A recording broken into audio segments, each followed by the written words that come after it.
And here we are live with Mr. Mike Grell, Mr. Mark Ryan, Hi.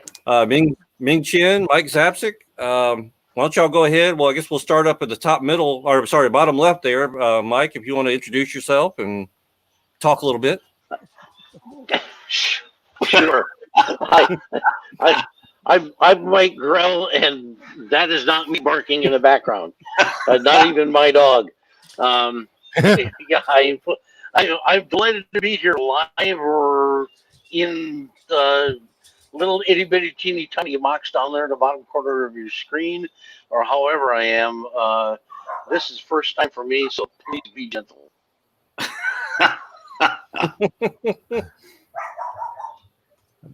That's not your dog? That's a really close proximity for a dog to be near you and not be your dog. But Mike Grell, you're awesome. I'm Mike Zapcic. This is Ming Chen. Wait a minute. Hold on. Wrong way. That's Ming Chen. Hello, everybody. That's Ming Chen right there. There we go. I forget everything's mirrored on this stupid web thing. And then Mark Ryan right below. Well, Mark. Hello, guys. How are you all doing? Don't look up, man. It is me making the dog noises. I'm just not going to tell you how I'm making the dog noises. But I do have some, very good Netherlands brand beer, so you can work. Okay. I thought you were going to say bangers and mash, but either or, that's fine. Later. All right. Well, we're very happy to see Mike Grell here as well. You know what I mean? Because normally he doesn't show up. Well, he shows up, but we can't see him. So there he is. There is Mike Grell. Yeah, this is me live on it. Look, adjusting my hat, so you know that's me. It's not just a photograph of some stranger who wandered in off the street and is sitting next to Scott over there. Nope, I'm editing his stuff. He's really an animation. I'm just kind of editing him in. There you go. That's second career for you, Scott, or third career for you. Puppeteer. Nice. So anyone who doesn't one of the reasons we're here, of course, is to talk about Mark Ryan's book, The Pilgrim, which just completed a successful Kickstarter. You've got a green thingy in the background there. Yeah, the Ming is overlapping the icon for the for the Pilgrim, but this is a project that this is a project that Mark came up with a number of years ago, and the first time he told me this story, this concept, the hair stood up on the back of my neck, and that's quite a considerable feat because it goes from the back of my neck all the way down.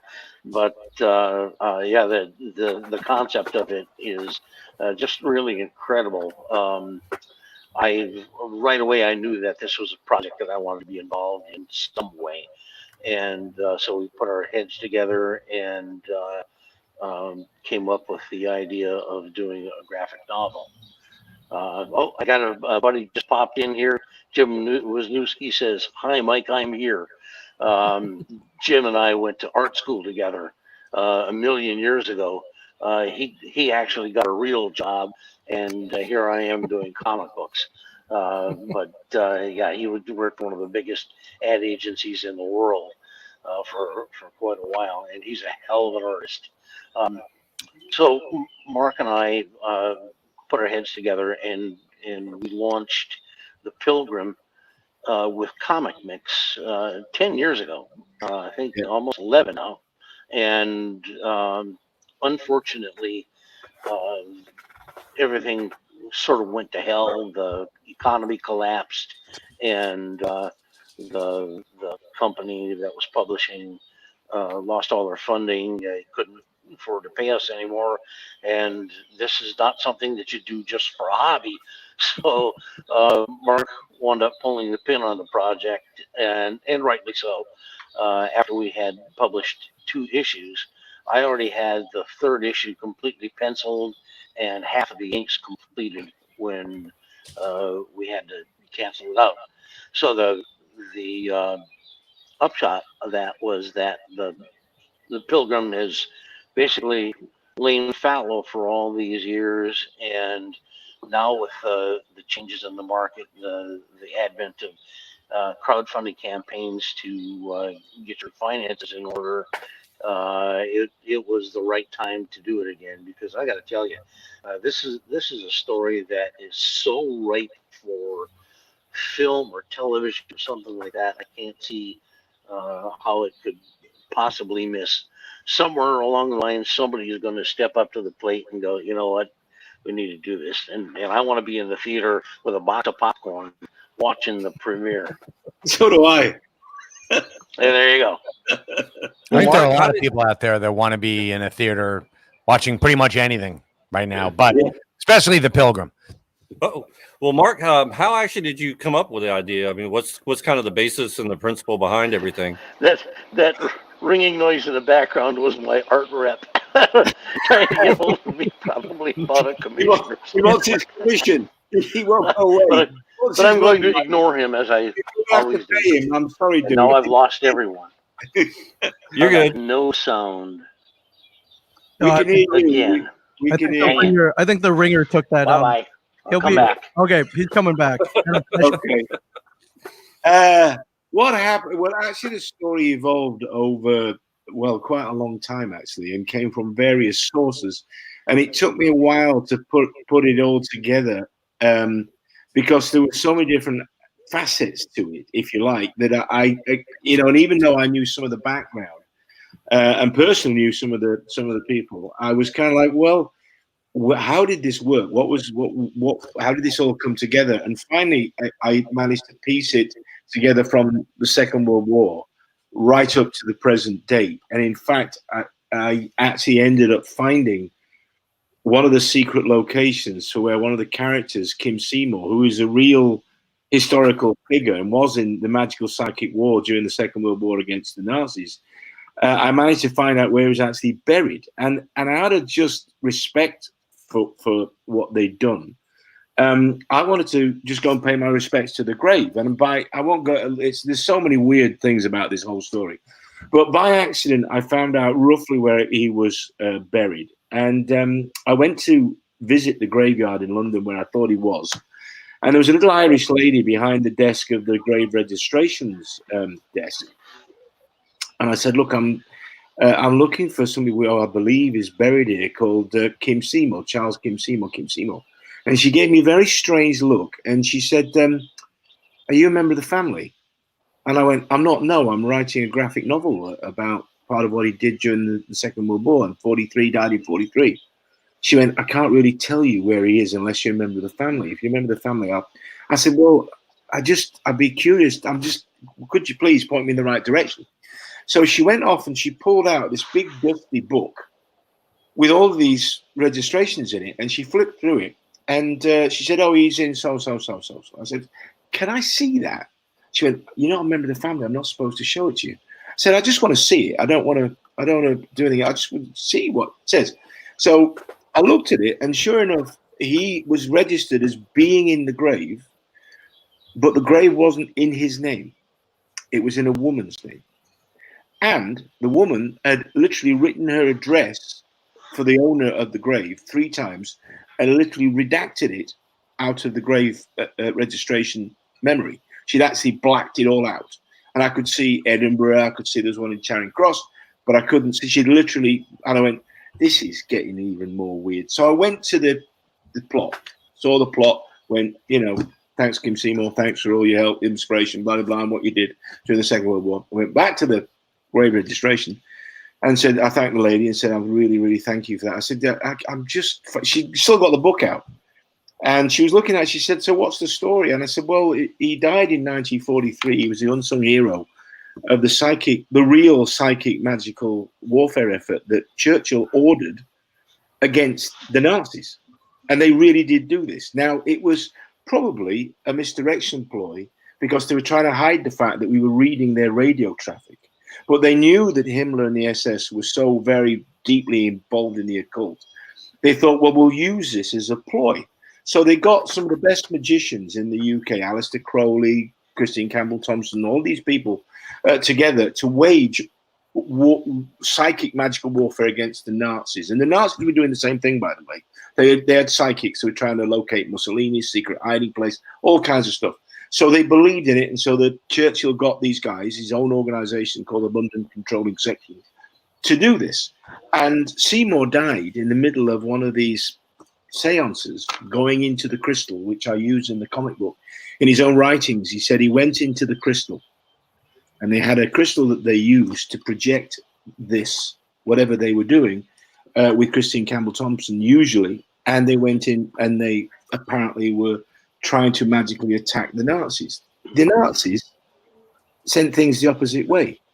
And in 1943, he died of a cerebral hemorrhage in the middle of one of these rituals after predicting that that's what would happen.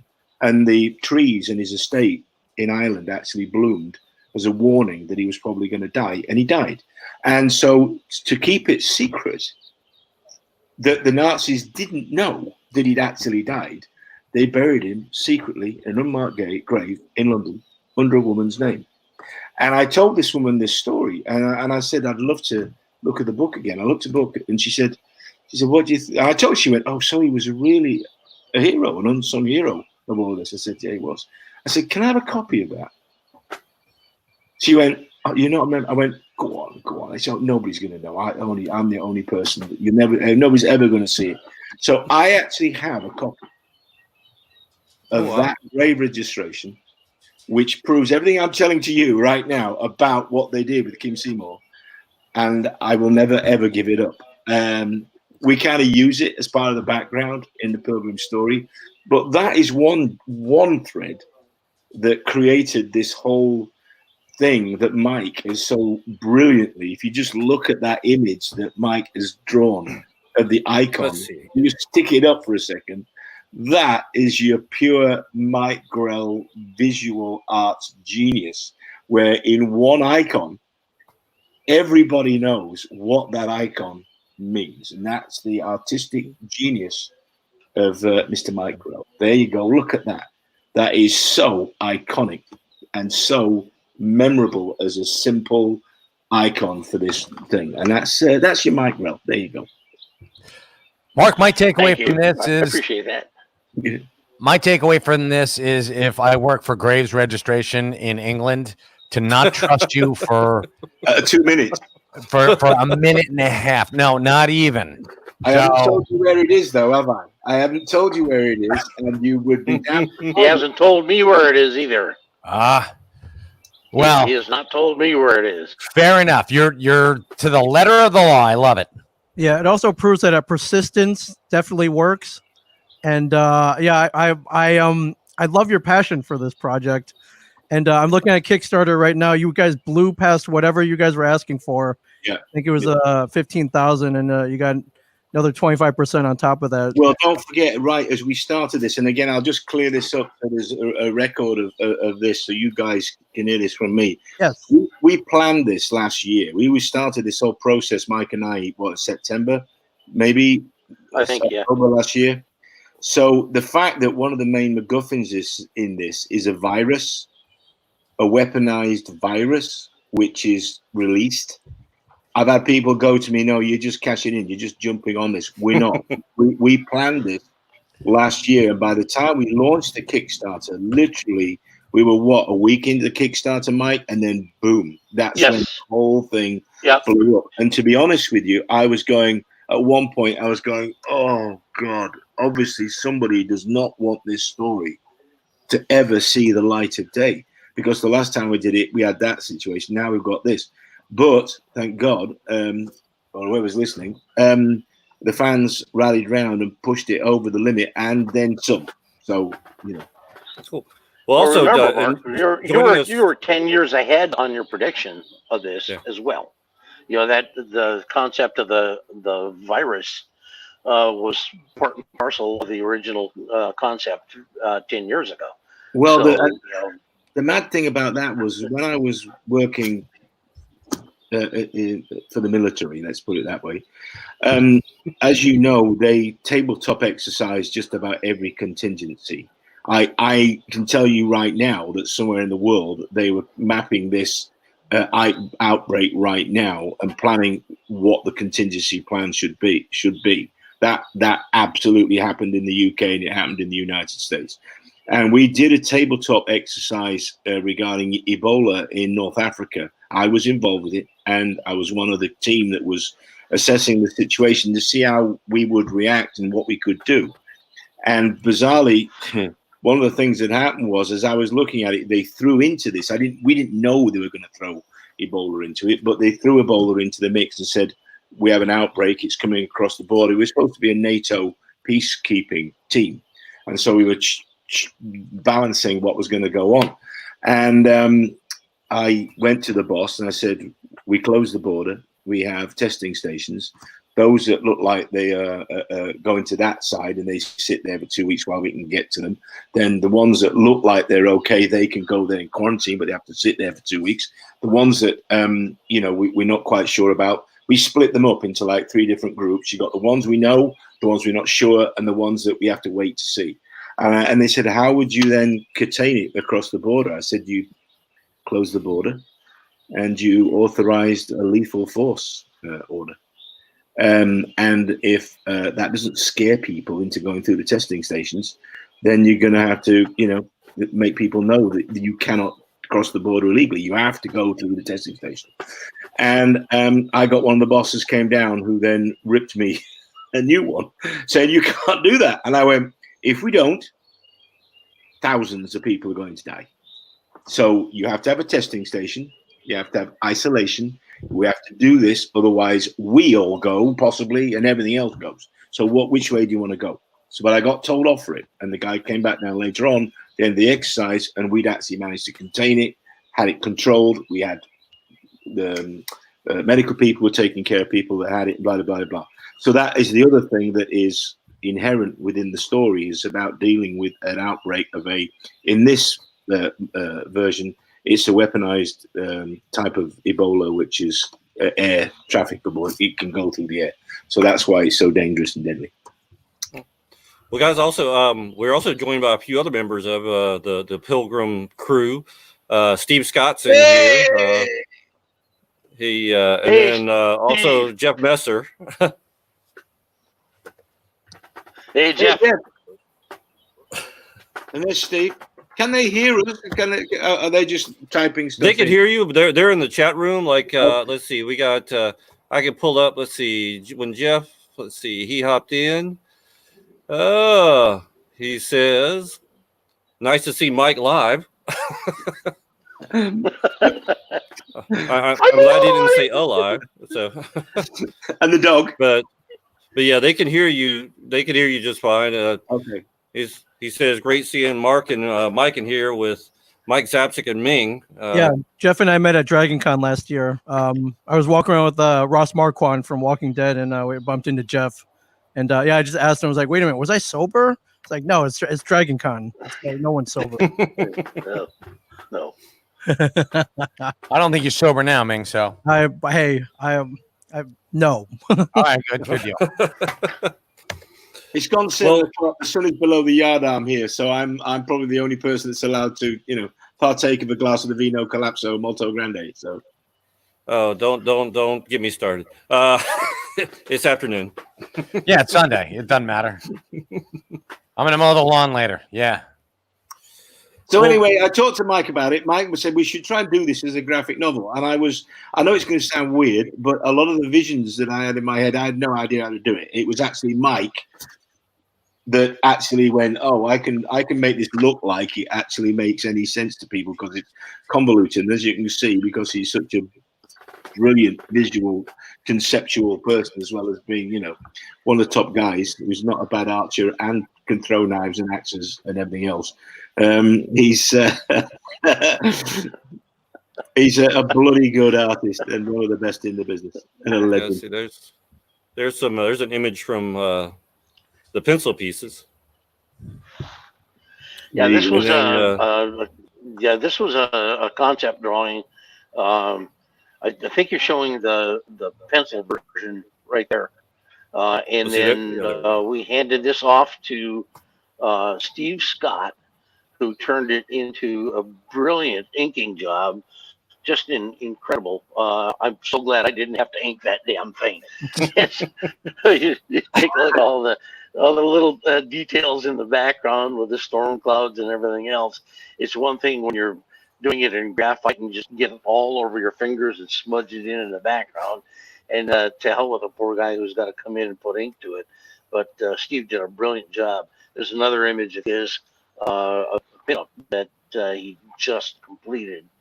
This is all Steve, and this is why I was so glad to get him to come in and work with us on this. Really brilliant. Put that up again. Put that image up again because it's such a good image.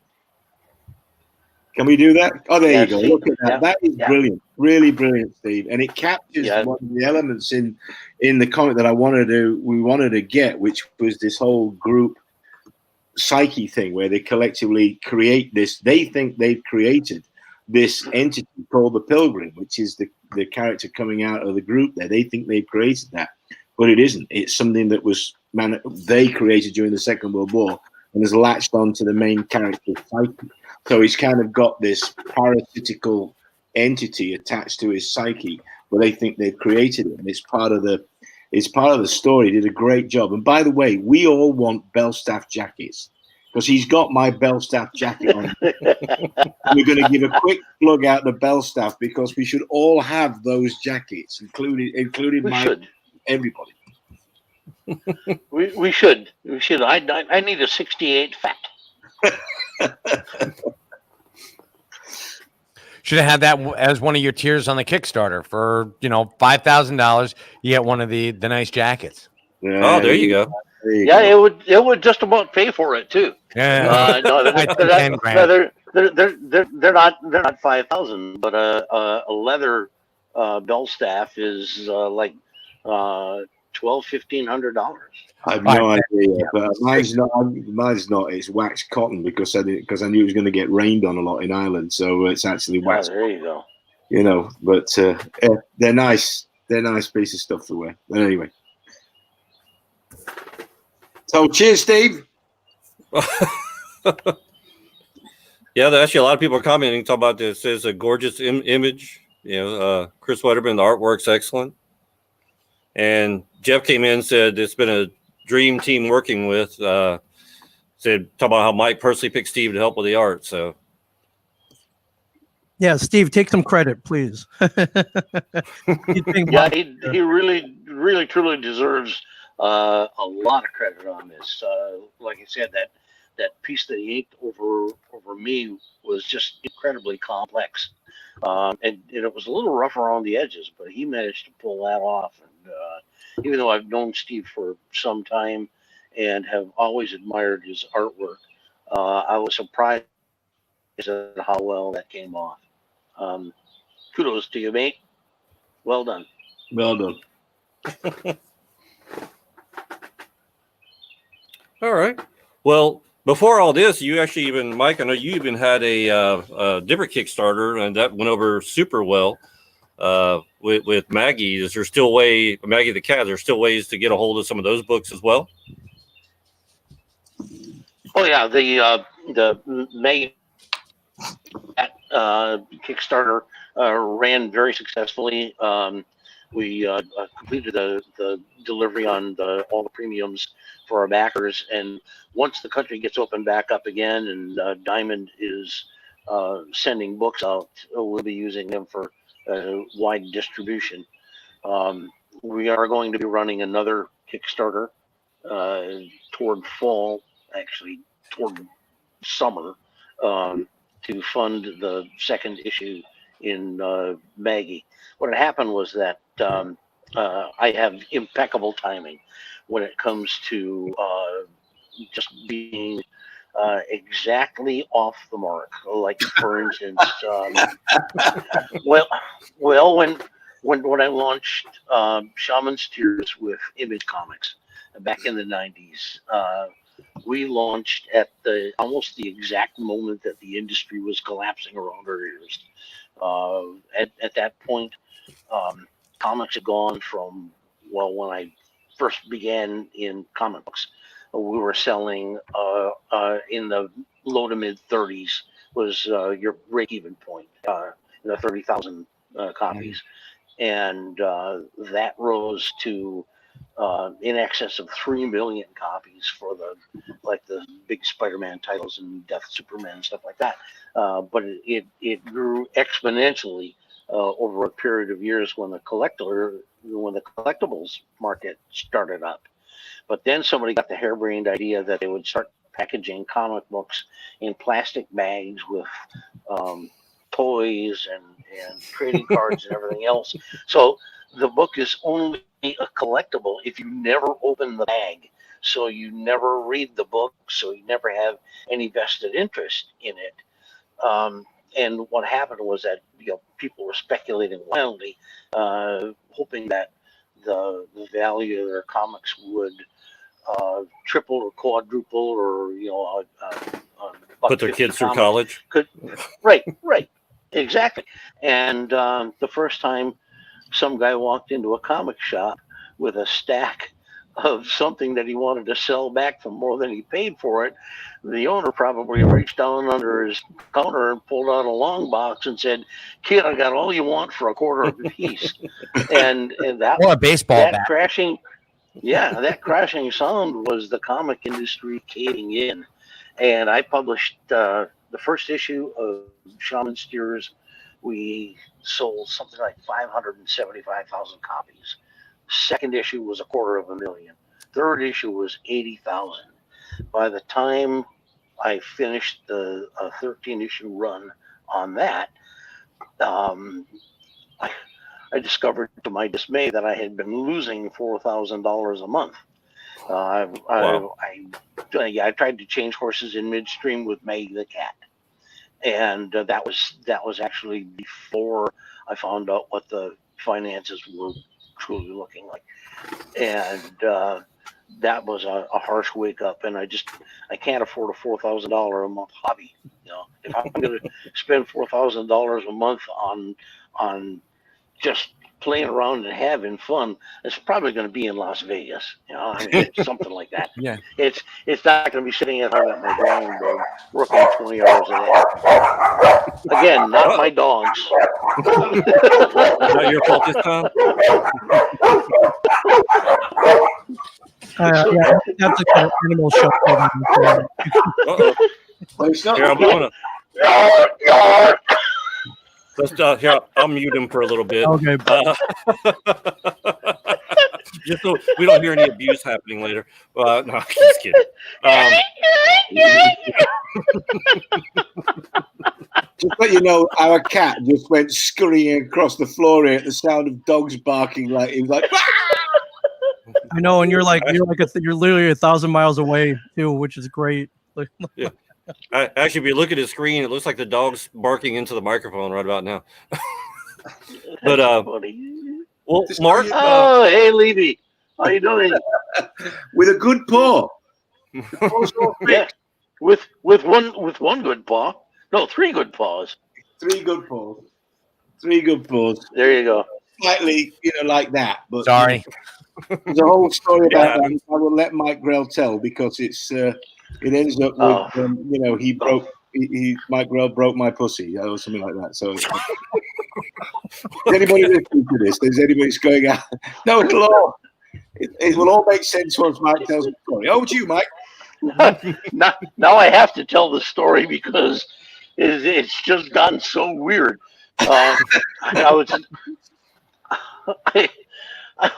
was visiting Mark and his wife, and they have this sweet old cat. And I was up early one morning having coffee in the kitchen, and I noticed the cat jumped up on the counter. And so I clapped my hands to scare him off the counter. Well, when I did that, he launched backwards and caught his paw on one of the drawer pulls or the oven handle or something like that, and fractured the thing, like just splintered it, ran off, and hid for I don't know how long. When they took him to the vet, he wound up going through extensive rehabilitation they miraculously were able to save this poor old guy. He seems to have forgiven me, but I don't think he actually sees me on screen. But I asked Mark's wife if she wouldn't mind when she tells the story to like as a house let guest. people My wife delights let to tell me, people she goes, know "Oh yeah, that I Mike Grell, yeah, he broke my pussy."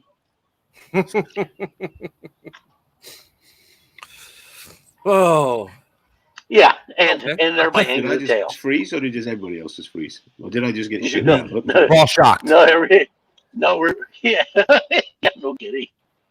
What happened there? Is everybody with us, or did they leave? No, we still have. Actually, I think we have more people We're now. We're here. We're here for the duration, Mark. Don't worry about it. It'll come back. Okay, all right. Jeff Messer just said Okay. the Pilgrim Tour will be one part shining and one part vaudeville, starring Mike and Mark. We've done it before. Yes, We've we done have. it before. Yes, we have. Oh, well, Mark, actually, something else did. Well, you're known for a couple of things. Your acting career on Black Sails and being the voice of a lot of the Transformers, particularly Bumblebee. But I'm actually kind of interested in your Greenwood and Wildwood tarots. Yes, yeah. And not a lot of people know this, but I'll say this because it's true. Mike was actually going to be the very first artist for Greenwood Tarot. And we actually did a picture, which I can't find. When I get back to LA, because obviously I can't fly at the moment, I'll have to see if I can dig it out. And somebody did dig out the original Wildwood comic art concept that we came up with. But Wildwood and Greenwood are two different things. Greenwood, it was the original tarot, the first one I ever did, which was based on a lot of the stuff in Robin and Sherwood. Thereby hangs an entire tale. But Mike was going to do that. But obviously in those days, he was very, very much in demand and very expensive, I might say. And not that he's not expensive now. He's very worth every penny. Worth every penny. And what can I tell you? But there's a lot of work. There's 78 pieces of artwork that need to be done, and they're very intricate, and it takes a lot of work. So we just couldn't get at that time. I couldn't get the then publisher that looked at it, Nick Edison, if you're out there somewhere, to cough up the money to do that. So we ended up going to another publisher, and because of the costing and everything, we ended up with Jessica Potter doing it. So Jessica did a fantastic job, one of the best esoteric artists I've ever worked with. Sadly, no longer in this business, and no longer doing any kind of art at all. Anybody there? And is vanished off the face of the earth, from what I understand. So, are we still on? Can everybody hear everybody? Yeah, we hear. Mike's just having problems with his signal, I think. He'll be back. Okay. So yeah, and so the idea was originally I'd been into psychology, or the psychology of tarot cards since about 1978 probably. I mean, that's when I first bought my first tarot deck, was in Los Angeles in '78. Only because I was interested in the iconic imagery and the whole psychology, whether it works or not. But I'm not a Kabbalah guy. I tried to study Kabbalah, I tried to read it. It just didn't speak to me. So although the imagery in the cards I found quite interesting, and the whole universe of the 22 major arcana being a map of the human psyche, that's how I approached it. It was the actual framework that they were placed in and were supposed to work within, being the Kabbalah. I just didn't speak to me. So it got put aside for many, many years until about after I'd done Robin and Sherwood, and we thought about coming up with something, doing it as a comic book with Mike, as a deck with Mike, and then I really started to do the research into the Jungian part of it, and one of the things we did, Cheska and I, which was one of those, again, it's one of those funny stories. I can't remember who suggested it was. It basically came out of a conversation over a couple of bottles of red wine, I'm sure. And we said, why don't we lay the cards out in a circle on the floor and just see what their relationship to each other, if we lined them with the various festivals of the year, like Easter, which was the festival Eostra, and the goddess of bunny rabbits and the spring and all that kind of stuff, and Beltane and the lovers and the winter solstice and the summer solstice. So we laid the cards out in a wheel around the hub of this concept around the wheel of the year, and they all kind of just fell into place. And I remember looking at it. We stood there for a while and went, has anybody done this before? Because this looks like it's a natural system against Kabbalah, which I don't speak. This actually looks like it makes sense because everything, the cards align with the Wheel of the Year celebrity pagan, the original pagan days. And so I actually called John Matthews and Johnny. I said, Johnny, we've just done this. Does it make any sense to you? Because you're an expert on Arthurian lore and all this kind of stuff. And he said, I won't tell you what he said because it's going to get me in more trouble than talking about my cat. He said, so. He said, no, I don't. Why has nobody ever thought of that before? So I think we were the first deck that ever specifically placed not just the 22 major cards around the Wheel of the Year, but placed them with the 4 elements of the spring, the summer, the autumn, the winter, and laid it out that way. And we went, okay, that makes sense. So that was the Greenwood Tarot, and Cheska did the artwork for it. And we visited a lot of sites together. We spent a lot of time researching each card and each image in it. And some of the images I even drew myself at one point in the time. And a lot of the stories that are within the cards are actually things that happened to me personally. So we put that into the imagery within the cards as well. And of course, now it is what it is. It's an iconic, legendary deck. And that's why we're going to reprint it. We're actually going to this year. We've got to, obviously, we're on our heels at the moment because of the whole health situation. But we're going to do a limited edition reprint of the deck using the original art because it's been 30 years or something. I think 96 it came out. And it's time to put it back out there because it's been forged and counterfeited miraculously around the world by just about anybody that wants to do it. And a new and open deck is about $4,000 online. If you go and look right now, I guarantee you there'll be a Greenwood Tarot on sale somewhere for about $2,500, $3,000. So it's time to reprint it. And then obviously Wildwood grew out of Greenwood, so that's the history on that. Well, and also, and Mike, of course, Mark, you have a garage full of those, right? I have been accused of many strange things, including keeping Cheska Potter in my garage. And I have. There's a lot of stuff online. And I've had to say, no, I actually don't have Cheska Potter in my garage.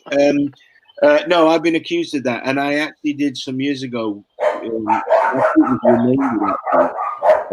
kept turning up, these brand new decks kept turning up. I was kind of like, well, I called them and said, do you have a warehouse where could you do me a favor and search your warehouses? And they did. And they said, we don't have any copies left. We don't have any of the original artwork. We don't have anything. It's all gone. Somebody somewhere must have bought a pallet of them. And they just probably every now and again, they make their way onto the internet and they sell for $2,000 or $3,000. So no, I wish I did. I used to give them away, Mike, as you're probably aware. I know. I used to give them away to people as gifts and stuff like that. If only I'd known. I still have mine. There you go. There you go. That's one of you'll the find it on the internet soon. There you go. Well, hey, Mike. Also, a lot of people know, but you've done your fair share of acting as well. Mark, I hear you just fine. I'm not hearing anybody else. Like Ming's frozen. Well, that's because we're not talking, and I muted mine. Yeah, Mike's dogs were. I have stupid dogs. Can you hear me, Mike? I'll cop to. They're my dogs. Just give me a second. I'll be back. Hold on 1 second. Talk amongst yourselves. I'll come back. All right. Can you hear me okay, Mike? Mark and I go way back. We met first in about 1990 at a convention in Seattle devoted to, it was called Anglicon, and it was devoted to pretty much all things Brit. Robin Sherwood, Blake Seven, shows like that, Doctor Who. And they brought me in because I had just done James Bond graphic novel, Permission to Die, and Mark was there with Michael Prade and Ray Winston, and we struck up a conversation centering around Mark's project called Pendragon. I have an interest in King Arthur, and I had a sort of a half-assed attempt at a comic strip once upon a time. Not the identical thing, but it had similar name to it, and so we started talking about that, and I asked if how long they had been in Seattle and had they had a chance to see anything of the city, and they said no, they'd been there since Tuesday. I believe this was a Friday morning, and hadn't gotten away from their minders at all. So I said, I'll tell you what, I'll get a car and we'll go out to dinner on one condition. We'll go up to the Space Needle for dinner and hit a couple of clubs, but on one condition, that for the whole night, nobody gets to talk about Robin or Sherwood. And they went, "You're on, mate. You're on." So yeah, that night we all went out, stayed up until wee hours of the morning, and I greatly offended the organizers because they accused me of kidnapping their guests. Oh, I said I didn't kidnap them. I rescued them. We heard nothing but oh my God! They did not. They were not happy with you at all. No, no, they were less happy with what happened to poor old Yoda, though. I think. Oh no, it was E.T. It was E.T. Right? Yeah. Yeah. Somewhere along, I can tell this is the story that needs to be told. Yeah, I'm like, what happened? One of the people had an ET doll, and it went MIA, and would turn up in interesting spots around the entire convention, often in stress positions, bound hanging from a light fixture with a hand tied behind the back and things like that.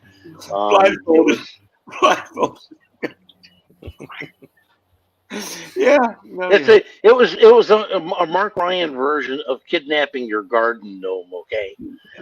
Yeah.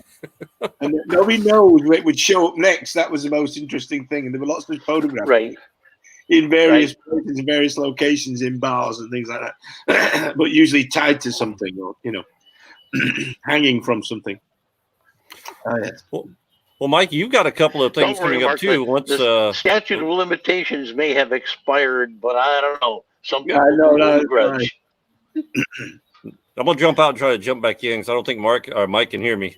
Okay, that should work. If not, we'll relay whatever you're about to ask him. Yeah. All right.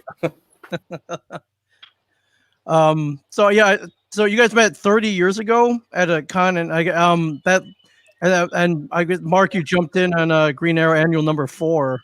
I did, yeah. It was, what year was it? 90? Well, no, 86. No, it was later than that. It was later than that because you and I didn't meet until 90. Pretty sure it was 90 when we met. I've been 89 or 90 when we met. So I'm thinking that Green Arrow Annual, it was number 4. I think it would have been 91 or 92. It must have been before that because I wrote Pendragon like 89.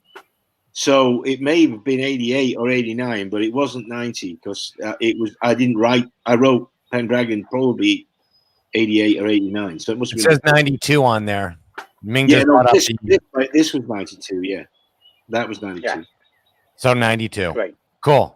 And you famously, Mike, published Longbow Hunters, where you established Green Arrow in Seattle. And I think that was 87. 87 or 88. Yes. 87, 87 and 88. Right. And changed the comic book world, I might add. Absolutely. You certainly changed how people saw Green Arrow back in the day. Because Originally he was a Batman ripoff with a bow and arrow, and then in the 70s he became late 60s, early 70s under Denny O'Neil. He became a crusader, a social. He was the very first social justice warrior, and then you brought him into like with the longbow hunters. Took away the boxing glove arrow and gave him some really sharp, pointy ones. Yeah. Which we appreciated. Believe me, we were.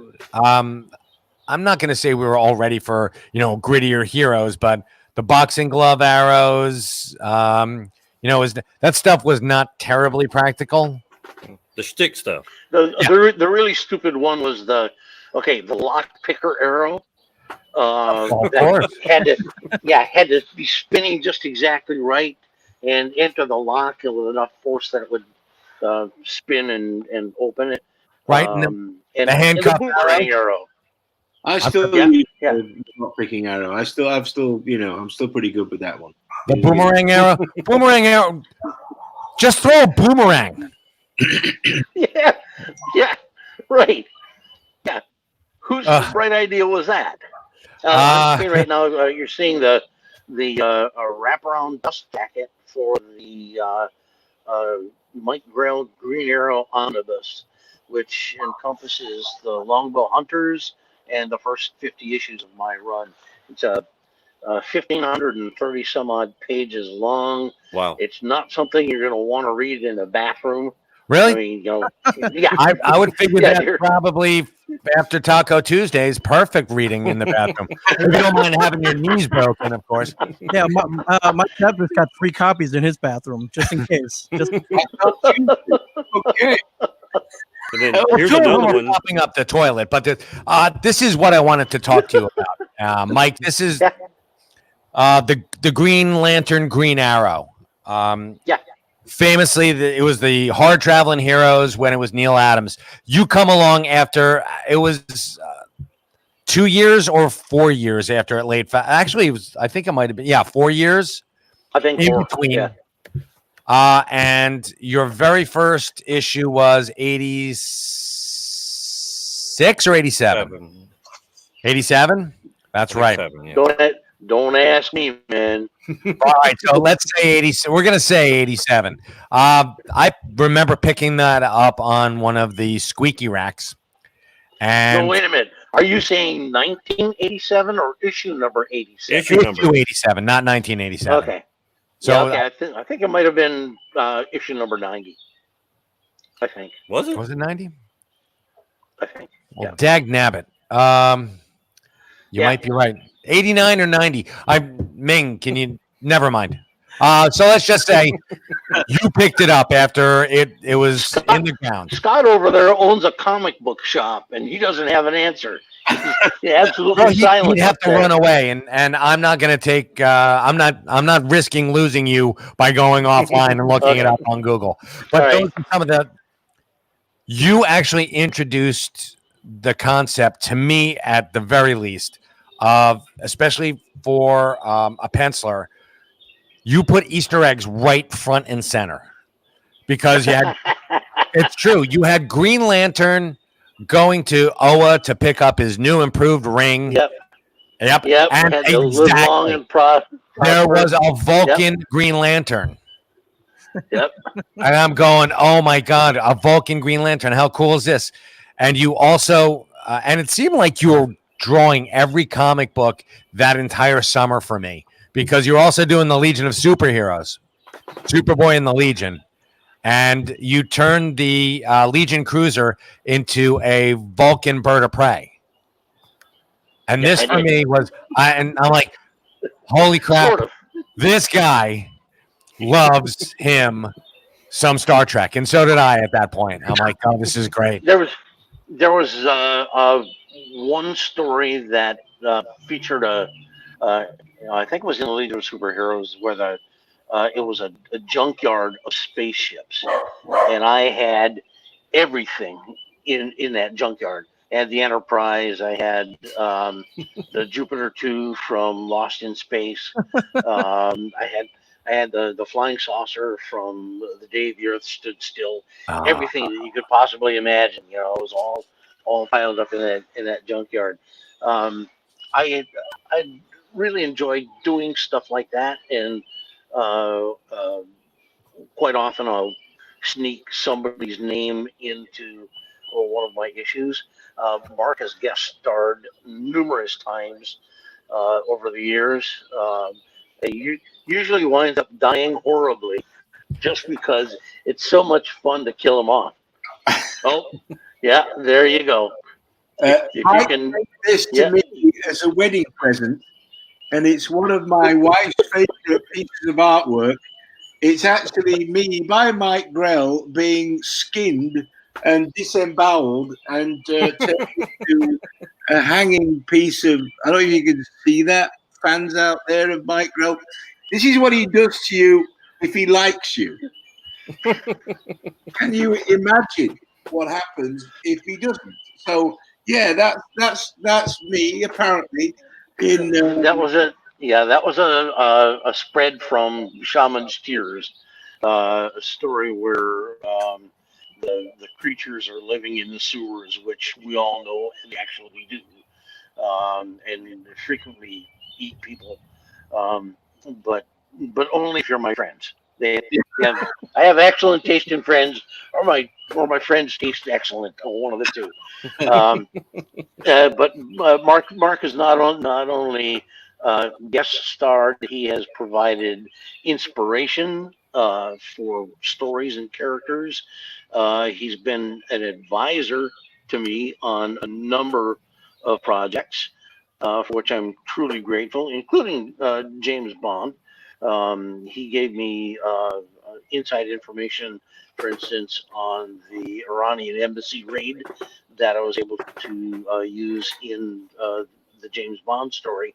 And in Maggie the Cat, the character of Ryan James or Ryan Jameson, depending on which version you read, in the screenplay version that I did, it's Jameson, because why not, right? It's Irish.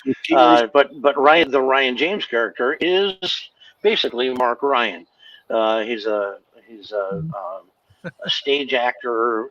His public persona is that he's a well-known actor, whose whose public persona allows him to be in interesting parts of the world, doing strange things at weird times when something else is going on there, and people don't realize that behind the scenes, of course, he is the real James Bond. Not quite, but close. He does have pussy galore. Well, a broken pussy galore. I do have a lot of people. I'm glad everybody jumped in on that one. Save me having to go that direction. But yeah, I've known Mark for like I say, about 30 years now, and we've been everywhere, done everything. Camping up in the mountains above the snow line, packing in the rain until we got up to where it was snowing, and we were able to finally dry off. We've been off riding horses, shooting guns, shooting bows and arrows off of horses. And Mike has tried to kill me at least 2 or 3 times. He's come close to killing me, freezing me to death, or throwing me off a cliff, or some other thing with a horse. You know what I mean? He's 2 or 3 times, I would say, have been close to near-death experience in the company of Mike Grell. Well, you aren't you supposed to die with your friends around you? Friends and family. But only not by their hands when you're like really, really old, okay, right? Gotcha. Yeah. Yeah, you survived. I don't know what you're complaining about. Yeah, seriously, you don't look the worse for wear, Mark. Yeah, I see scars. No physical. No, in his defense, Mike almost kills himself too. Like when you were working for what was it, that medieval times type place, and got knocked off the horse.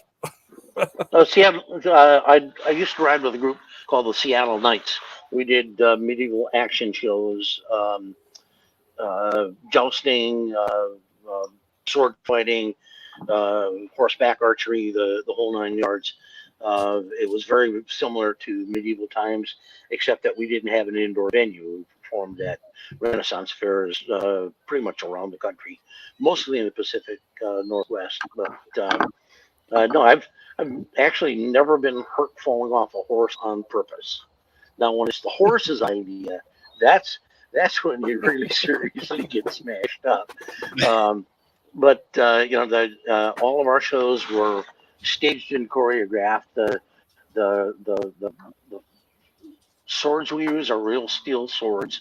The armor's real. The jousting is all staged. It's all for show.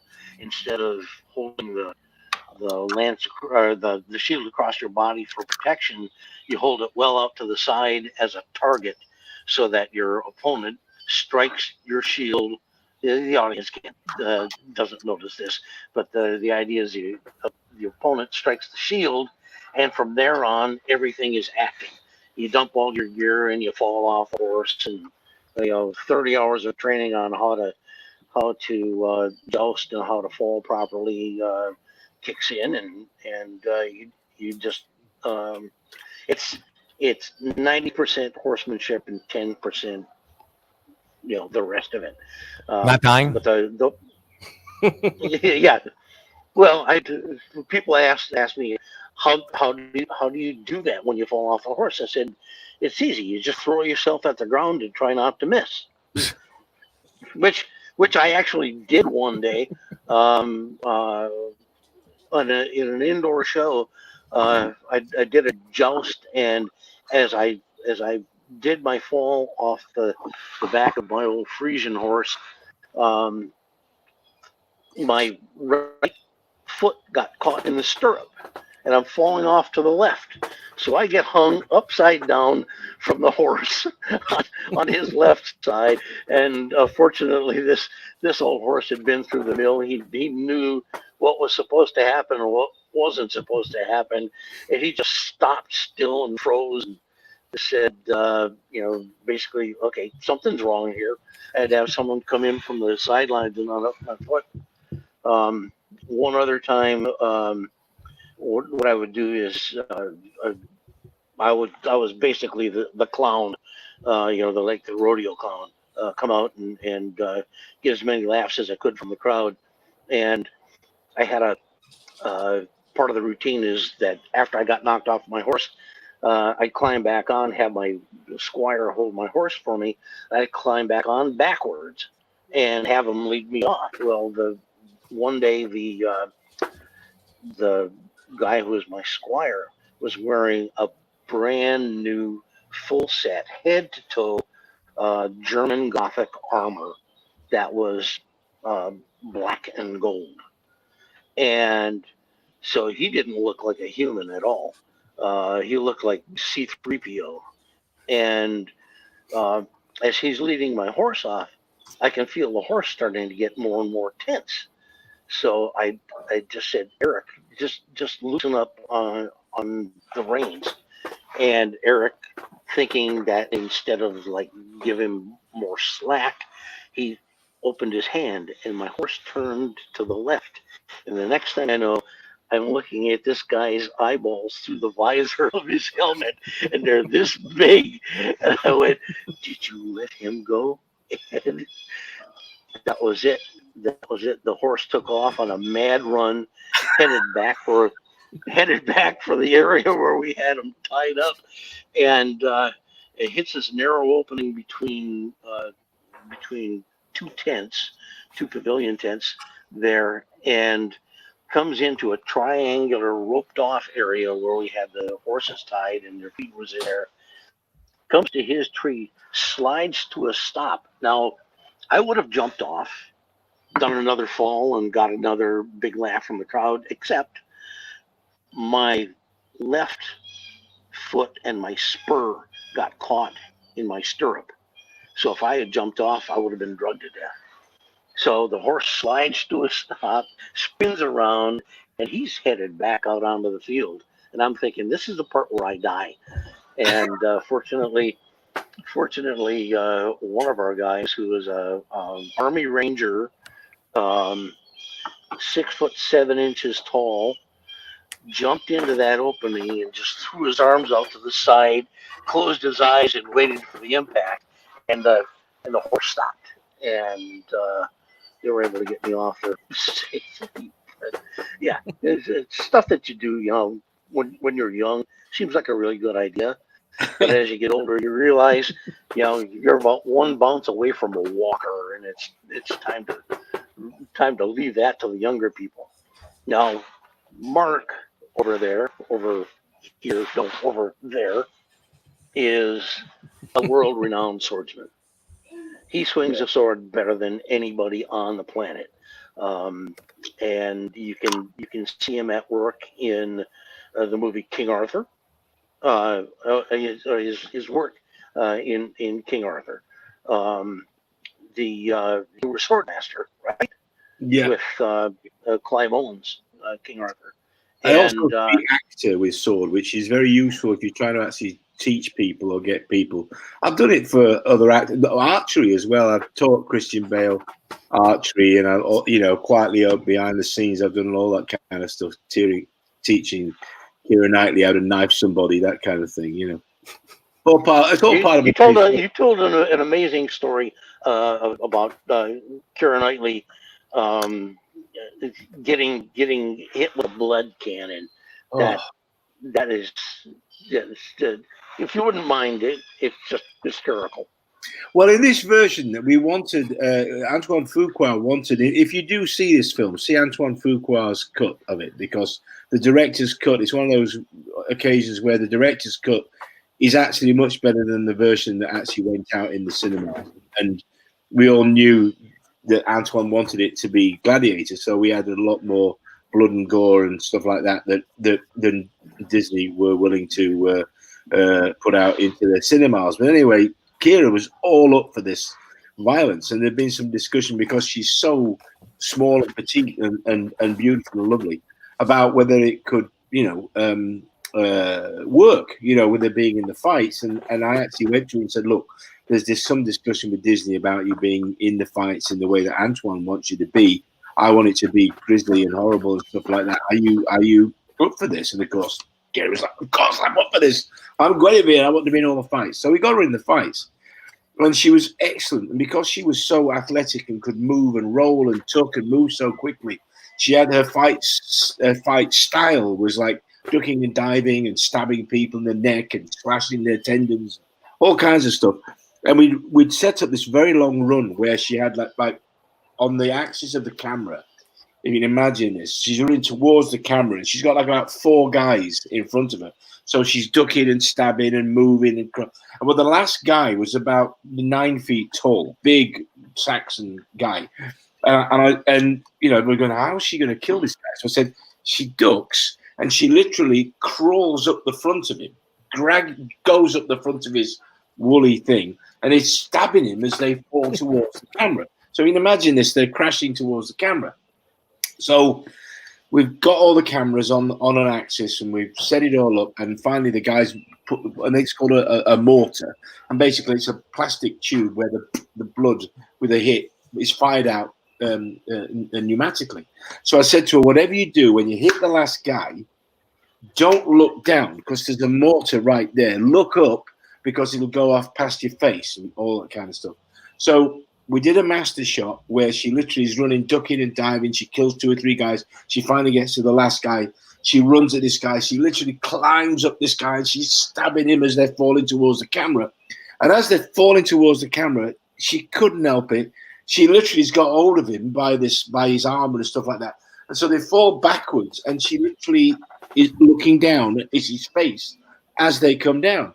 So as they hit the ground, the mortar goes boom and blows, but she's looking down like this. So boom, this blood hit goes off in her face. Well, she looked into the camera, straight down the lens, and she had blood in her teeth and in her eyes, all over her face, literally.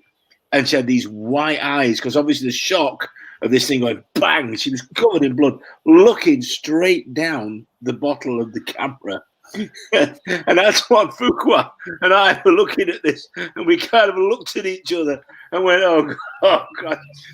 And Antoine turned to me and he went, Elizabeth Swan, she ain't no more.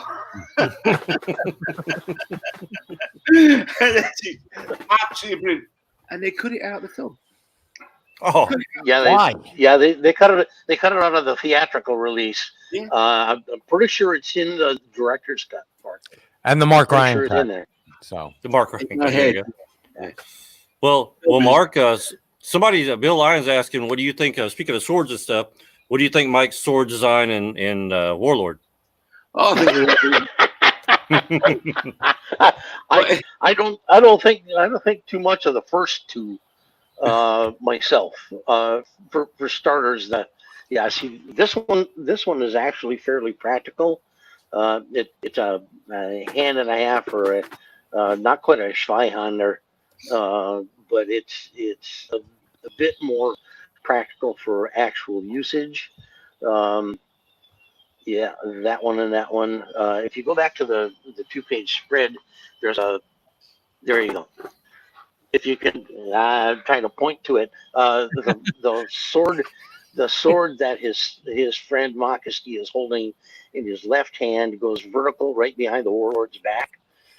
That's actually something that I built out of Roman gladius blade, and it's pretty practical, with the exception that the quillions are a little bit too long. My first experience with long quillions, the guard on the sword. My first experience with long quillions was during fight practice with the Seattle Knights, and I raised my sword to do an overhead strike, and spiked myself right in the top of the head with that cross guard. yeah, it was not too fun. And the next day, it started out, the cross guard was, if I can get far enough back, the cross guard had a length of about 10 inches. The next day, it was 6 inches from side to side, because I went to the shop and got out the hacksaw and the grinder. It's usually not the goal to injure yourself while you're sword fighting, but I guess it happens. Well, I'm gonna go back. I'm gonna go back and bring up another piece too, since Mike Zapcic was talking about Legion earlier. Figure some people might want to look at some of this. Oh yeah, this is me ripping off Alex Ross. Actually, I was. This is one of my commission pieces. The client came and said, "I'd like to have you do a pencil version of Alex Ross's big Legion of Superheroes piece," and it was interesting. 5 days punching over this drawing, trying to get it to, come out halfway decent. You can't see it in the shot here, but it is signed Mike Grell after Alex Ross, with apologies. And I got a really nice note from Alex on it. I was going to say, you don't owe him anything, because I have an issue of the back issue magazine, the oversized, where he ripped off your Legion Treasury cover. So, and I love when you guys rip each other off. When he does it as a tribute, which he did, and does it so much better than I did, I've got no complaints whatsoever. This is an interesting piece. Scott actually owns the original. Actually, the original right here, probably hanging on the wall right behind him there. He dug it out. There it is. Oh wow! Yep. Nice. This was the Legion of Superheroes sketchbook that we offered as a premium, both for Magnet Cat and for the Pilgrim Kickstarter. Very and cool. It's comprised of several color plates, and then full size or full page drawings, full figures of the entire membership of the Legion of Superheroes, plus Superboy and Supergirl. And those were all part of one man's collection. This guy made it a point to get everything that he could get his hands on, and it was really something. I think it took probably a little over a year to complete all those drawings for him. Wow. Yeah, I want to kind of go through some of this other stuff here. Yeah, there you go. That's Black Canary. That's another commission. If you are interested in a commission at all from me, if you go to my website, MikeGrell.com, right at the top of the page, there will be a link to my art rep, Scott Press at CatskillComics.com. And, I'll do anything for money, as Mark will attest. Wow. Oh, and that's the wanted poster from the Arrow TV series. Yeah. When they, Jeff Johns contacted me and asked me to do that.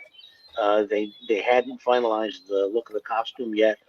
All they knew was that he was going to have a hood and possibly a cloak of some sort, but they hadn't really decided yet.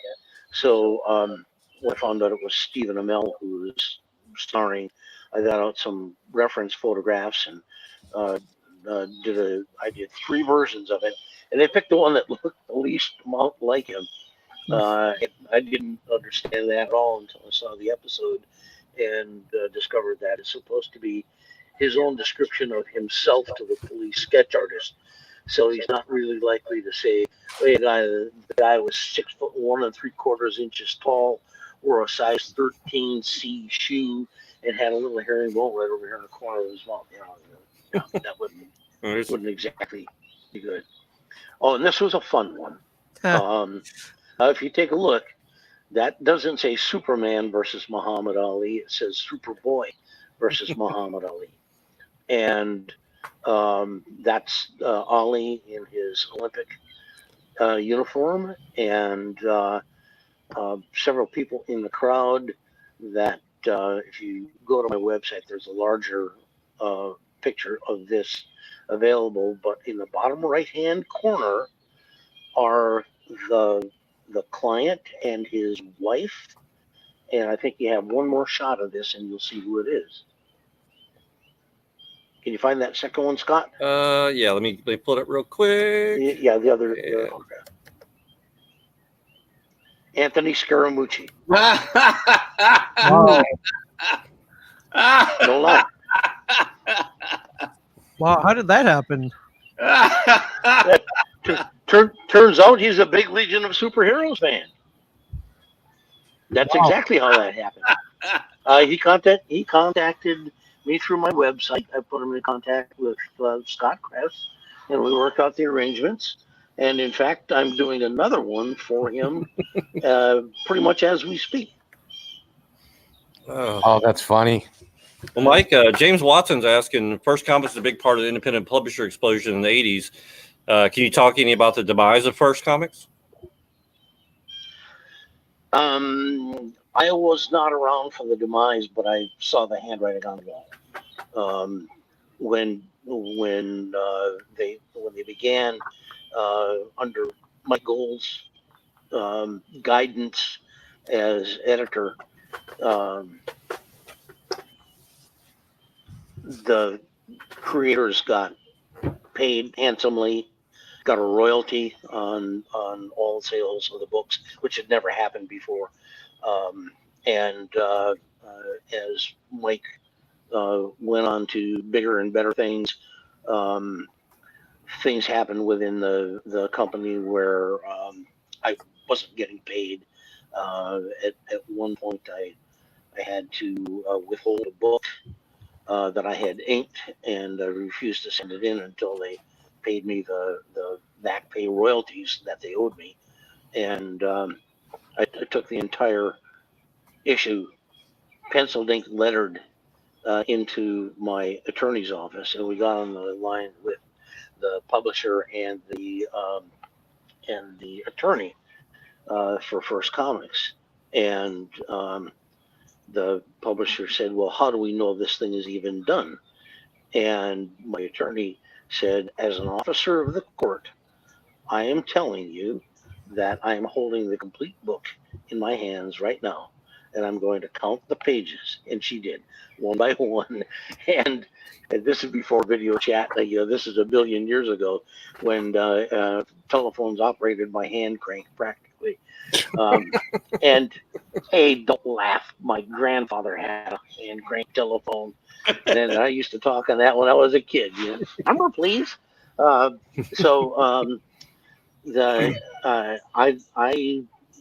knew that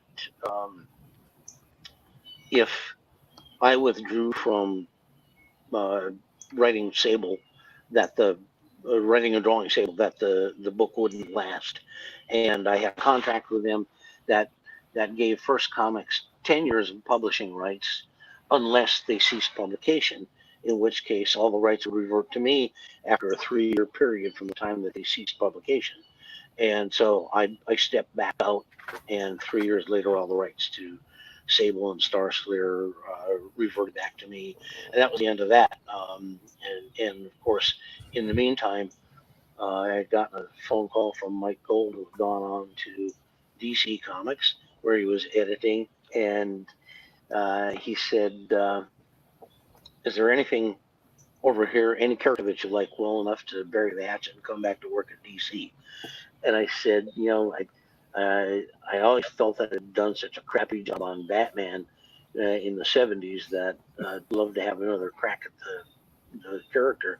I said, but I just had lunch or dinner with Frank Miller about a week or 10 days earlier, and Frank told me about his idea for The Dark Knight. And I said, when Frank's done, you can put a period at the end of the Batman sentence for the next 20 years. So far, I'm off by 10, 12 years and counting as we go. And Gold said, well, what about Green Arrow? I said, Green Arrow has always been my favorite comic book character. Always was, still is. Even among my own stuff, Green Arrow is still my favorite comic book character. And he said, well, think about this. Green Arrow as an urban hunter. And that was it. That's all it took. All the switches tripped for me. He knew exactly which buttons to push, because I had done Sable for First Comics, and he knew I was into the darker, more violent kind of stories. I was tired of doing superhero type stuff, and gave me the opportunity to do pretty much carte blanche wherever I wanted with a character. Now, carte blanche doesn't necessarily mean carte blanche when you're working for a publisher like DC, because they have a certain investment in their characters, and they want to see them continued well and properly. But as far as guidance on the storylines goes, it was my story right from the start. I made a few changes to them, like Mike pointed out, threw away the silly arrows and started using the pointy ones, and changed the costume because I wanted to put him in a real world setting, and I chose Seattle because I'm a small town boy from northern Wisconsin, about 100 miles north of Green Bay, and I had only ever lived in or around 3 big cities in my life. Chicago, where I went to art school, New York, where I broke into comics, but I had already used New York for setting for Sable, and Seattle, where I was living at the time. And that brought about some other interesting changes, like the costume, because I suspect Mark may have worn tights, but I don't think either one of you other guys. Yeah. Only the weekend. Yeah. A green leotard is not warm and it's not dry, and that little Robin Hood cap looked cute, but it's not protection from the rain, and it does rain a bit in Seattle every now and then. So I gave him long sleeves, I gave him proper trousers, more appropriate boots for the occasion, and I put the hood on.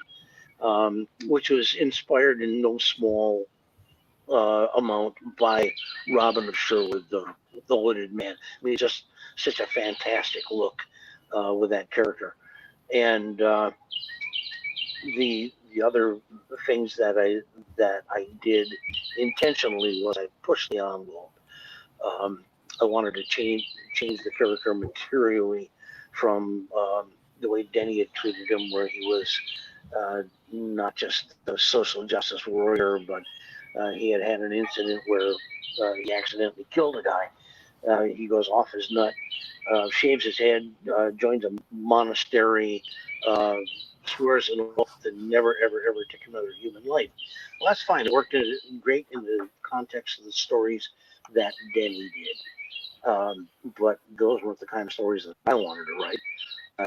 Even Robin Hood killed guys because every now and then the bastard really deserves it, right?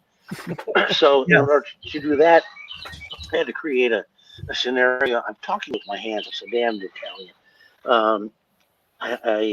I created a scenario where he would be put in a position where he would make that choice, conscious, not accidental.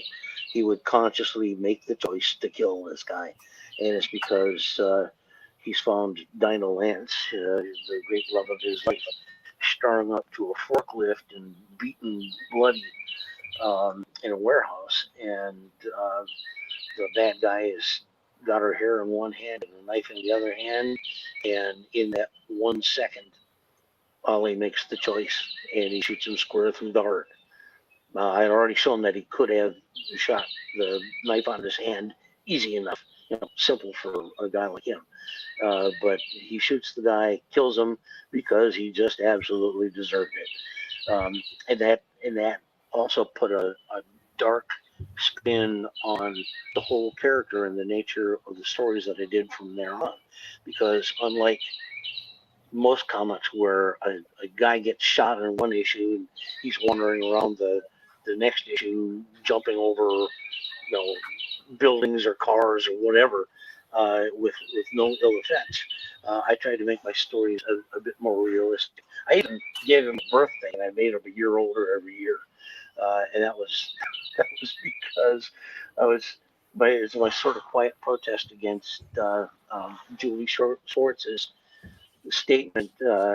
Julie told me once that he figured that none of the DC characters would be over 30 years old because young readers can't relate to anybody older than that. And my comeback to him was, wait a minute, so you mean to say Batman's 30 years old and Robin is how old? 15, 16? He goes, yeah, about that. And I said, so in the storyline, how long would Robin have been with Batman? I said, would you say, 5 or 6 years? And Julie says, yeah, that's about right. I said, so you're going to tell me that a judge is going to give custody of a 10-year-old boy to a 24-year-old man, no matter how rich he is? Of course, that was before Michael Jackson. Wow. But yeah, but the way he chose to deal with it was to just never address the issue again. And my first thing off the bat was, no, I gave him a birthday, and I made him, at the time, I believe I made him 1 year older than me. Because I think I was 39 and he was 40. And the reason for that is that I figured that if I really worked really, really hard, I might be able to get in that kind of condition by the time I turned 40. It hasn't worked so far, but I'm only 30 odd years behind the curve. Well, you're still 39. I'm still 39, so you've got to be 39. That's the way it goes. I think so. Mike, you have a year to catch up to him. Yeah. So someone asked me not too long ago how old you were, and I said I don't know.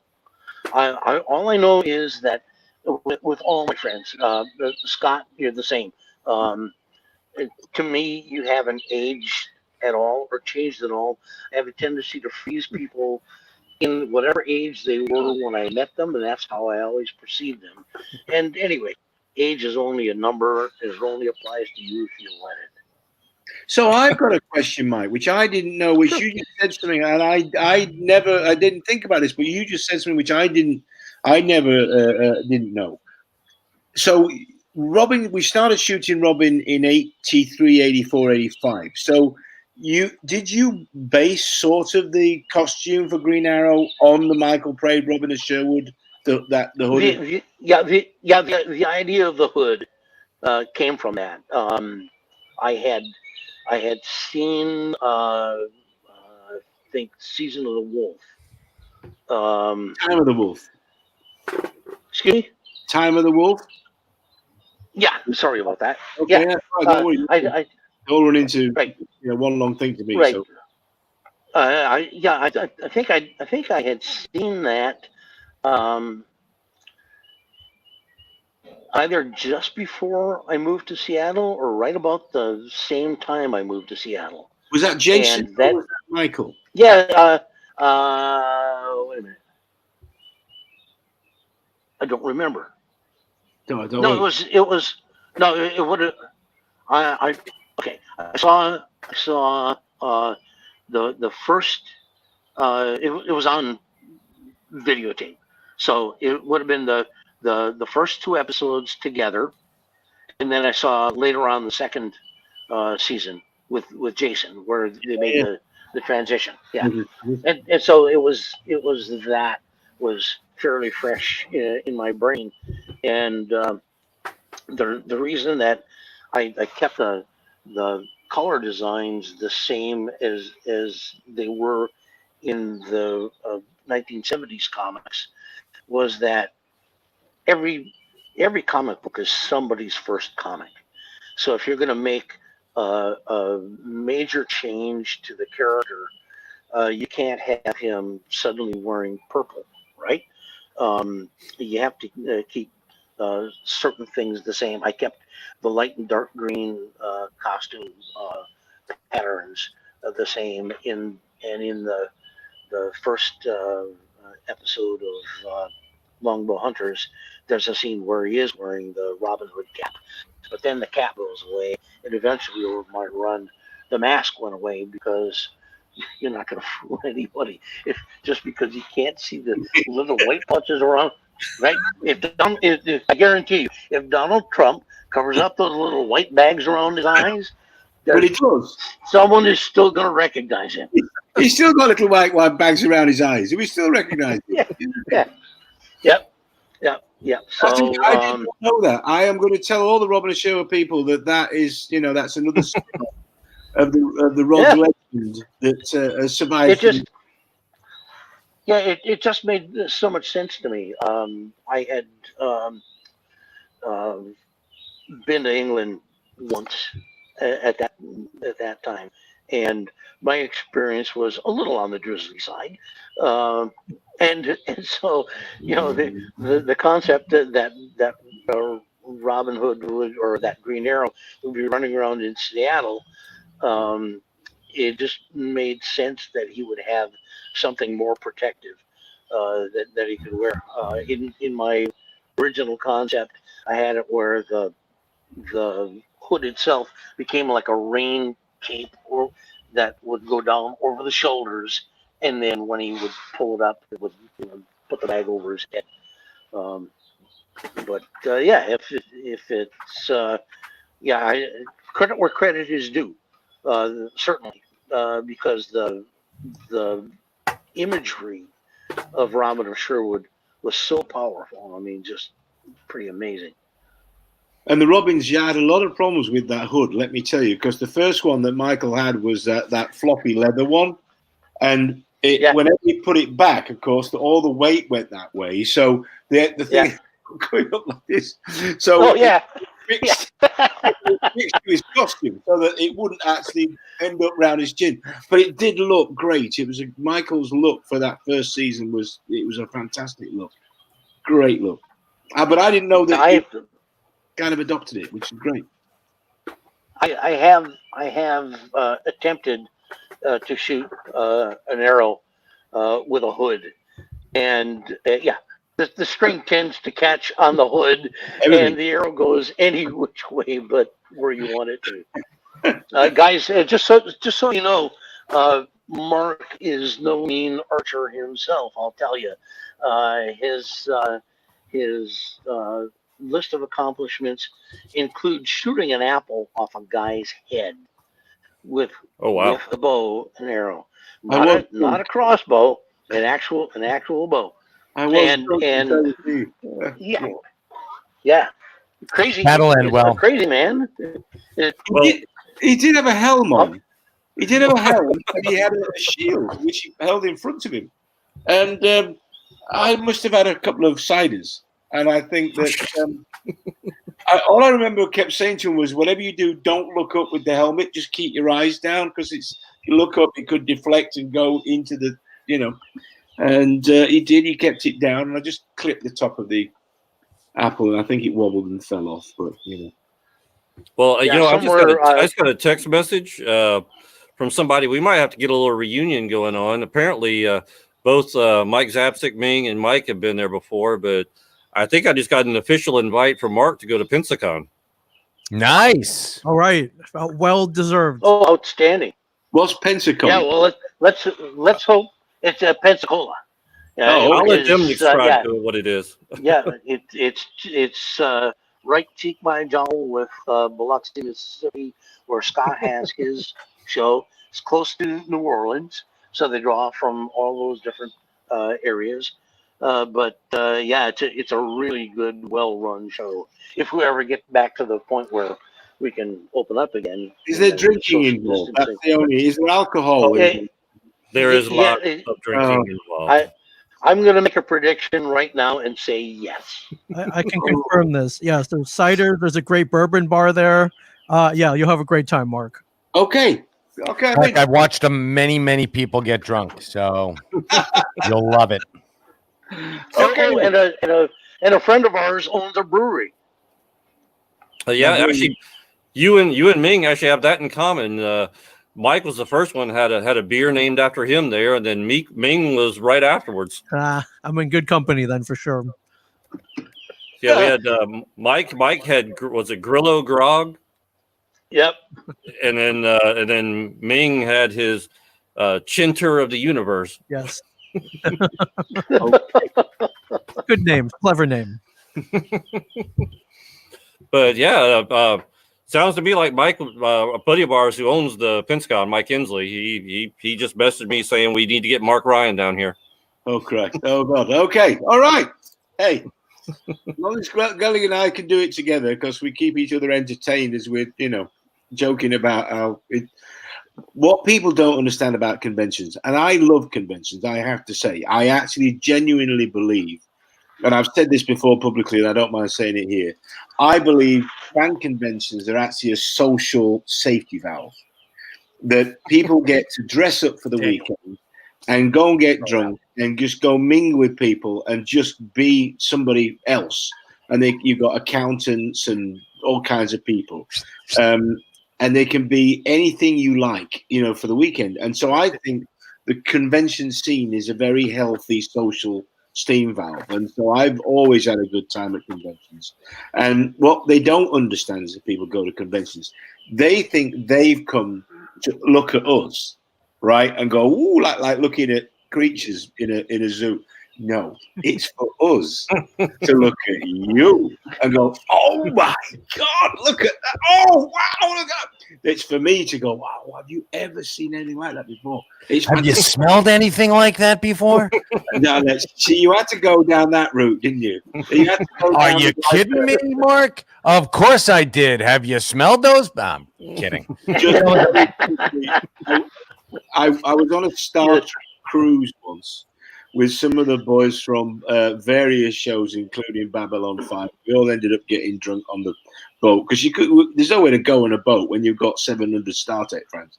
Anyway, I ended up at the bar with a bunch of guys. I don't think Jimmy Doom was on the spot. If you ever want to hear one of the true and famous Jimmy Doohan short stories. I'll tell you. Maybe I'll tell it at this convention we invited to. Anyway, I'm there. I'm sitting at the bar, and there's a bloke in a full Klingon outfit. We're off the coast of Mexico, and it's about 107 degrees. And literally, this guy is stood there, and he looked a little bit worse for wear. He looked like he was suffering. I told you this story. Mike's laughing. Maybe I've told the story. And we were stood there, and I was just chatting away. I looked at this poor bloke, and there he was in the full gear with the full Klingon crown, but it was like this. You know what I mean? It's kind of a bit sweaty, a bit sticky.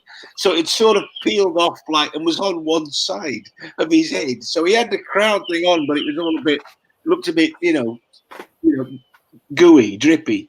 And anyway, I said, mate, are you all right, mate? Are you doing? He said, oh yeah, I'm having a great time. He was fantastic. He was I said, go on, I'll buy you a beer. Come and stand with the chaps and have a beer. So we dragged this poor innocent bugger into the middle of this thing.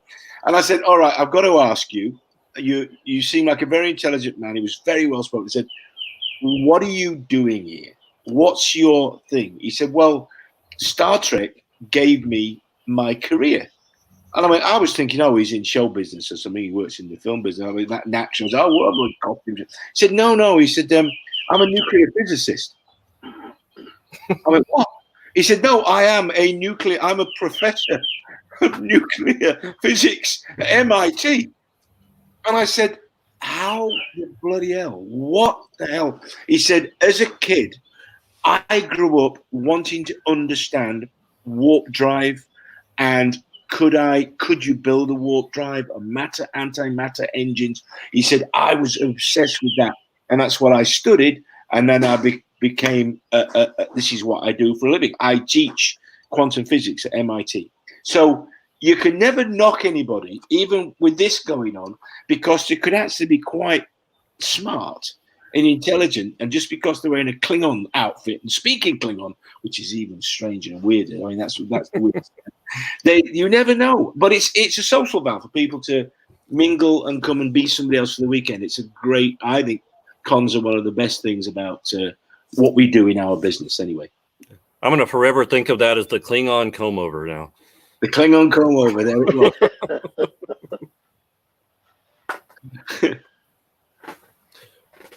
All right, well, cool. Oh, go ahead. I'm sorry. I said, no, it's all gone quiet. I was like, Oh. Well, how can I follow that up? Yeah, I know. I was going to ask if any of our viewers have any questions for us. There you go. There's you one right there. Bill Lyons wanting to know if you could talk about your proposed sequel to Longbow Hunters. Sure. I pitched DC Comics 3.5 years ago on a sequel to the Longbow Hunters.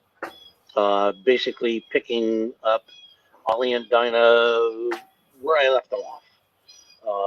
The characters in pretty much the same situation, but a few years older. Not as many as have actually passed, because Ollie would be my age plus one, and that's way too old to be doing this kind of stuff. But even though the editor was very interested in it, I couldn't seem to get an answer from anyone else. He kept saying that he thought that maybe it was too soon, or they had other things going on. I suspect that around that time they were still waiting to see what was going to develop with the Arrow TV series, and I think maybe they felt that it was too divergent from what was going on there.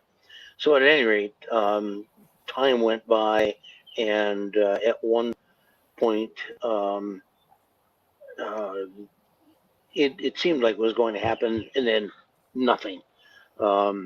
So finally I got tired of waiting around, and I called Jim Lee's office. Actually, we put on his call list, and Jim called me right back. And we talked about it, and he said, yeah, let's get this written up and get you some money, and let's get it done. And then nothing.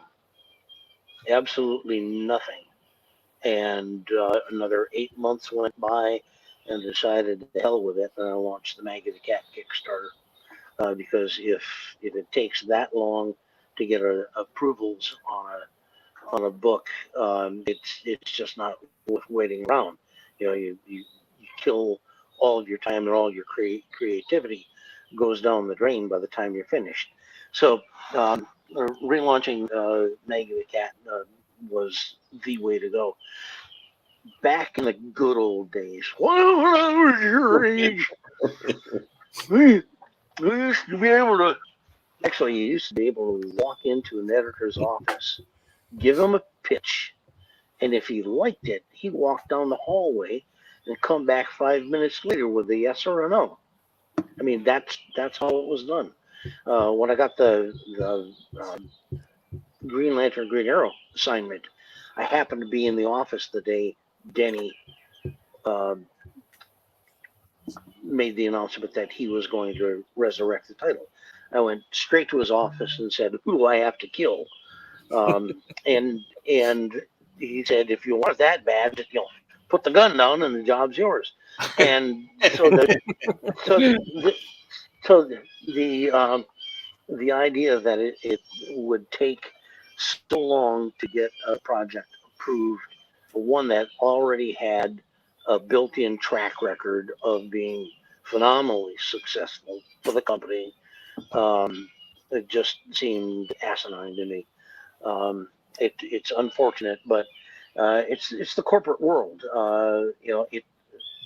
Comic book companies are not in the comic business anymore. They're in the movie business or the game business.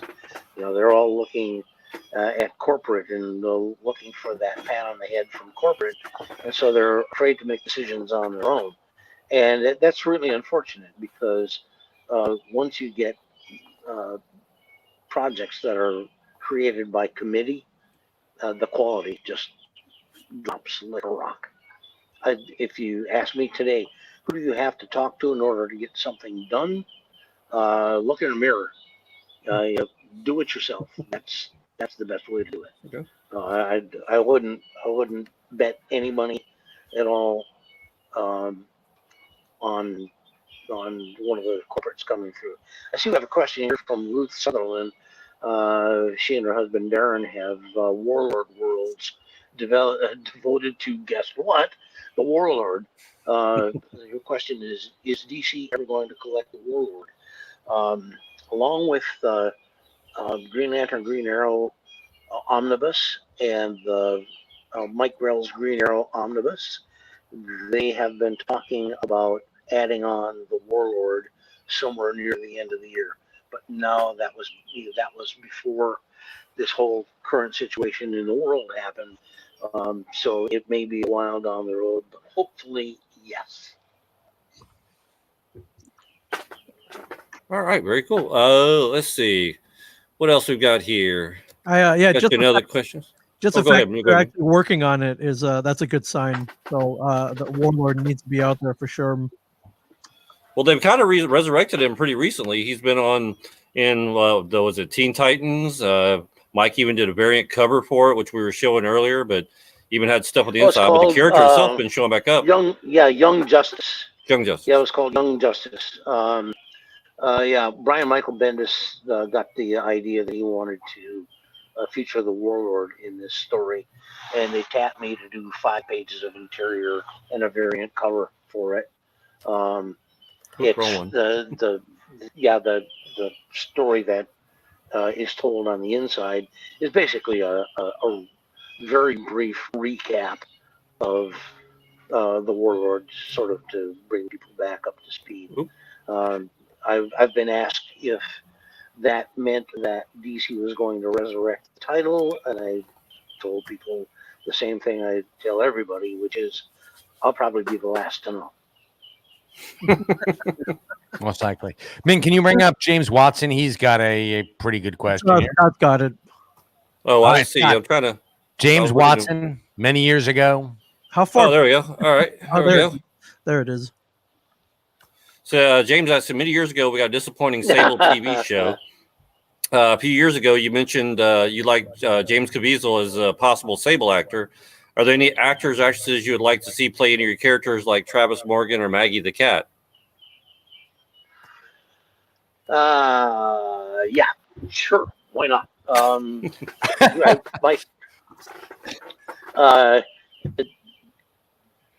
my current favorite actor for Sable would be Colin Farrell. He's got some age on him.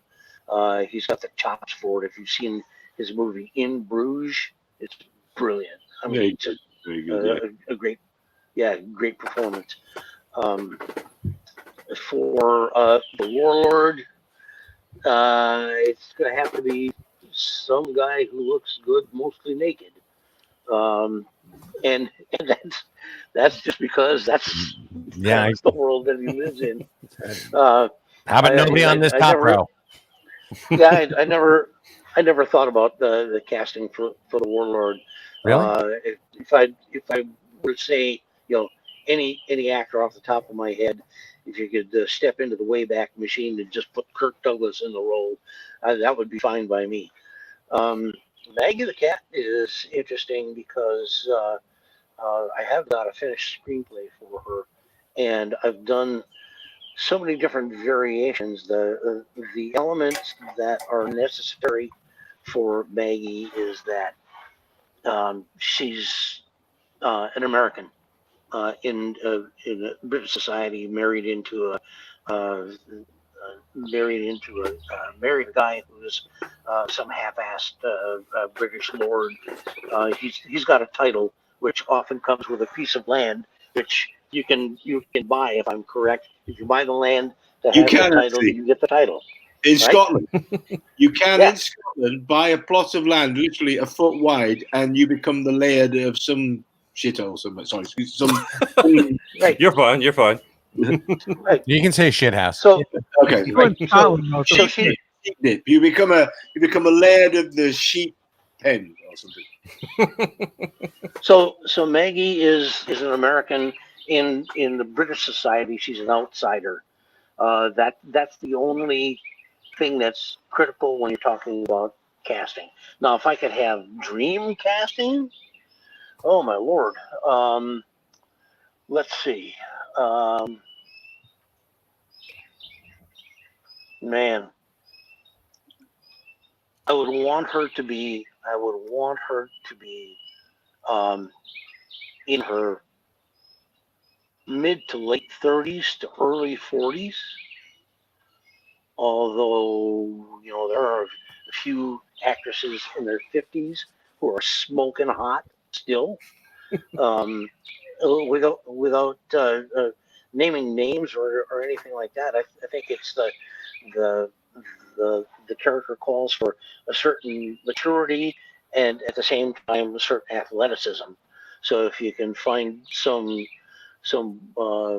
actress who's got some good chops, acting chops, and is able to do a spinning back kick or a tuck and roll or do a Brody without breaking a hip, which if she's in her 50s, that might be a little iffy. But I think that it's more important that she have the acting skills as opposed to being some raging beauty or the teeny bopper flavor of the month. I don't want to remember this, Mike. During the course of the Kickstarter, when we did one of the live things, somebody posted, they actually sent you a picture, and I don't know whether you even saw it or not because it just came up and went away. And it was actually a picture of Pierce Brosnan, and he had like a goatee beard and the hair all over the place. And somebody sent a picture of Pierce Brosnan and looking like the Warlord. And we said, "Have you ever thought about Pierce Brosnan for the Warlord?" And it just came up and went away. But I remember looking at it and thinking, wow, he actually does look physically like your rendering of the Warlord. So because he had the little goatee beard. Yeah. I'd love to see Neil McDonough do it. Guy who played Dum Dum Dugan in Captain America: First Avenger. He was also on Arrow. Yeah, and he was in he was in Jason's movie about the boxer. Remember? Oh, what was the title of that one? the Philly Kid. Was it Philly Kid? Yeah, the Philly Kid. Yeah. Okay, I don't think I've seen that one. Sorry, Jay. Again, you have a tendency to form a shorthand version of who the actor should be based on something like hair color, Right. You have to stop then and think about, okay, how old is this guy? Can he pull it off physically? It didn't bother me at all when Daniel Craig took over the James Bond role, because they called me up and asked, I think it was L.A. Times, asked what my opinion was, like it counts for anything. And I said, the guy's a great actor. He's going to be able to pull it off. It doesn't matter if he's Bond. James Bond is he is Bond. James Bond is the physicality and the ability to pull off all the emotions. There we go.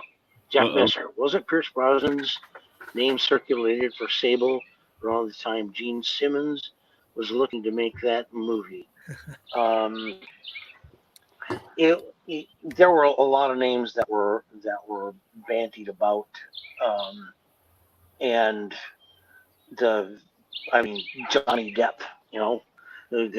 The running joke was that you could probably get Johnny Depp to do the movie if you could guarantee it wouldn't make money, because that was before he had the Pirates of the Caribbean franchise. His films were all of a certain nature. They were certainly well produced and well acted. But yeah, the casting at that moment went all over, literally all over the place. Originally, when the Sable TV series was being done, briefly and badly, as soon as they began shooting, Gene Simmons was originally in the role. And I will say that Gene was a gentleman about it when the network got a look at the first week's rushes and basically said they either needed to dump him or they were going to dump the series. And Gene stepped back, and so they cast Louis Van Bergen in the role. And Lou didn't quite work out when they took a look at him, but I'll give him credit. They said, basically told him, okay, here's the deal, you're out, but we're suspending production for 2 weeks, and you got that amount of time. You come back and show us another test, and you'll be in there in the mix with other people. And if you can pull it off, you'll get it. And they put him to work with Robert English, is the fellow's name, who is a very well known diction coach. And he did accents all over the place. If you take a look at the movie The Outlaw Josie Wales, when they're crossing the river on that ferry boat, he's the guy who's pulling the rope on the ferry, using that crazy southern accent that he had. And so he worked with Louis Van Bergen and created 2 different voices for him. One to use when he's in the Sable character, and one to use when he's the BB Flem, or not BB Flem, what do they call him? Nicky Fleming. Terrible. Even worse than BB Flem. But they gave him sort of Ronald Colton kind of a sound, and that worked out really well, and he got the role back. In the meantime, they had called me and asked for my recommendations, and my first thought was Tom Berenger, and the the producer said, yeah, he's just got this Vietnam movie coming out, and it's going to put him on the map. So, that was Platoon. So we couldn't get him, but we got a hit with.